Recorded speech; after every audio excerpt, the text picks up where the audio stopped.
Job, chapitre 16. Job prit la parole et dit : « J'ai entendu beaucoup de propos semblables. Vous êtes tous des consolateurs pénibles.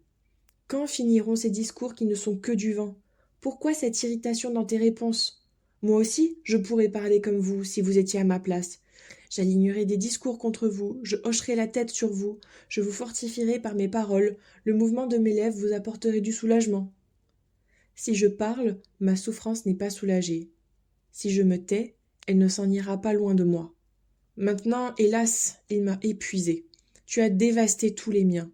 Tu m'as creusé des rides qui témoignent contre moi. Ma maigreur se tresse contre moi et m'accuse en face.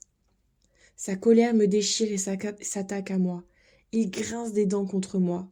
Mon adversaire me transperce de son regard. Ils ouvrent la bouche contre moi, ils m'insultent et me frappent les joues, ils s'attroupent contre moi. Dieu m'a livré au pouvoir d'un gamin. Il me jette entre les mains des méchants. J'étais tranquille et il m'a secoué. Il m'a attrapé par la nuque et m'a brisé. Il m'a redressé pour me prendre pour cible. Ses flèches m'environnent. Il me transperce les reins sans aucune pitié. Il verse ma bile par terre. Il fait en moi brèche sur brèche. Il se précipite sur moi comme un guerrier. J'ai cousu un sac sur ma peau, j'ai traîné ma fierté dans la poussière. Mon visage est enflammé à force de pleurer, l'ombre de la mort est sur mes paupières. Pourtant, je n'ai commis aucune violence et ma prière a toujours été pure. Terre, ne couvre pas mon sang, que mon cri ne reste pas cantonné à un endroit. Déjà maintenant, mon témoin est dans le ciel, mon défenseur est dans les lieux élevés.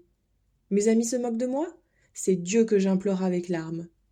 Puisse-t-il être l'arbitre entre l'homme et Dieu, entre l'être humain et son ami ?